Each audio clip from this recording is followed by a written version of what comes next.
Hello everyone, welcome to this YouTube channel. My name is Aikoro Lois and today we shall be looking at plagiarism. In our very first introduction, I was able to list down all the topics we shall be tutoring in all our videos. And I hope that for the previous tutorials we have had, I hope you have placed your questions, your comments, your suggestions in the comment section. I hope you have liked, you have subscribed to my YouTube channel. And here today, we shall be looking at plagiarism. It sounds like a new word to most of the people. So we shall be looking at what plagiarism is. What is it all about? And most people are seeing it for the first time. So we shall start by definition of the word plagiarism. So plagiarism, this is the intentional use by paraphrase of the published or unpublished work of another person without full acknowledgement in all such scholarly work. Let me give you a brief example so that you understand what we're talking about. So according to the definition, it's like getting a just when we say paraphrase or paraphrasing, this means rewriting something in your own understanding, okay? But literally, we are supposed to do it with permission, with full acknowledgement of the author or of the owner of the work. So plagiarism is where you're going to get a context. Let me give an example, a context from someone else's book, published books, of course, because I've said published or unpublished work. So let me say understanding chemistry. You're going to get a context from understanding chemistry. The way you've understood it, you use your own words, that is paraphrase, and you own it. You include it in your scholarly work. That is plagiarism. It's not allowed, it is punishable. So we also have types of plagiarism. Let's look at them. So we have direct plagiarism, we have self-plagiarism, we have mosaic plagiarism, accidental plagiarism. What is direct plagiarism? This is the word-to-word transcription of a section of someone else's work without quotation marks. Original source, for example, original source, you just copy it from, for example, understanding chemistry without quoting it. That is direct plagiarism. Then self-plagiarism. This occurs when a student submits their previous work without permission from all professors involved. For example, reused paper. For this form of what type of plagiarism, self-plagiarism, for example, let me say in 2 course units, it happens that you're given the same question for coursework.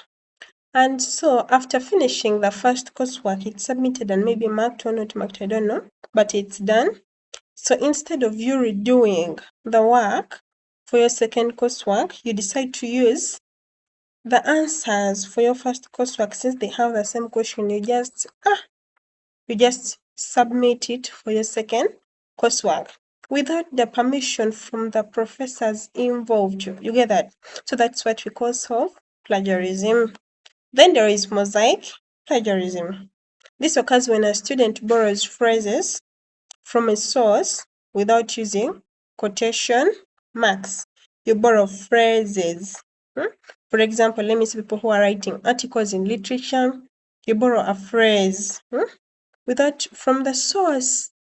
Maybe the source is a novel, but you don't quote it. You just use it like that. That's mosaic plagiarism.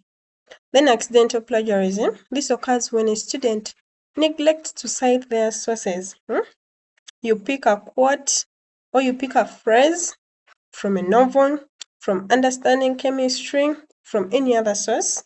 You include it in your scholarly work, but you do not cite it. You use it like your own. That is what we call accidental plagiarism. Then we are going to look at how to cite, because in reality, this is not what we're supposed to do. We are supposed to cite. We are not supposed to do plagiarism. We are supposed to cite. So when to cite? When do we cite? When to cite is common knowledge.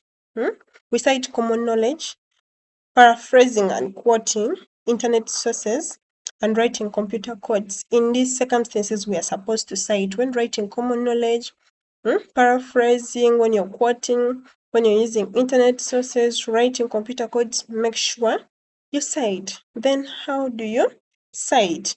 So what is citation? We shall start from looking at the definition of citation.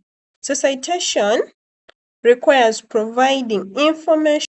I beg your pardon. Citation requires providing information using a standard format for any sources used in a presentation. Yes, when citing, you make sure you provide information using a standard format, either quotes, paraphrasing,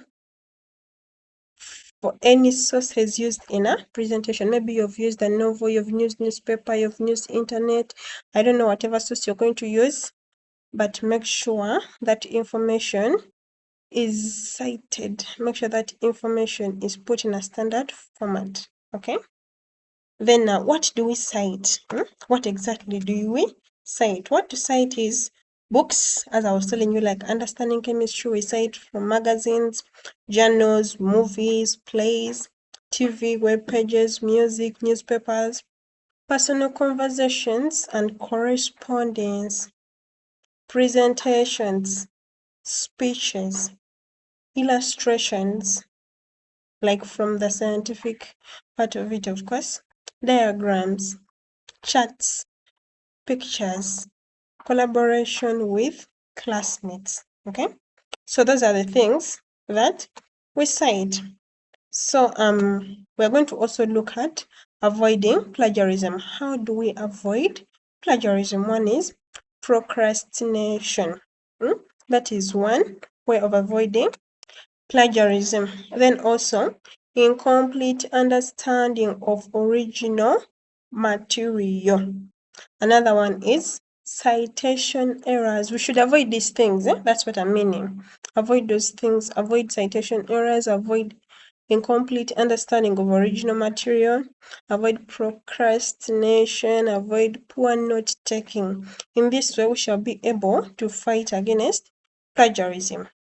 You may do it indirectly and you think that people may not know, but these are professors that we are dealing with.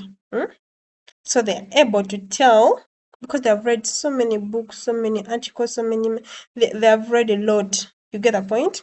So you make sure you don't practice plagiarism. Make sure when you get a context from a book, from wherever, from magazine, TV, internet, and so on, make sure you cite it. In terms of quotes, so when you paraphrase, make sure you put quotation marks to show that you've used someone else's work. You get the point? Thank you. I'm very sure this has been a very interesting topic for all of us. Thank you for understanding and thank you for your patience. Do not forget to like, subscribe, place your questions, comments, and suggestions in the comment section. See you next time in our next tutorial. Bye bye. Love you all.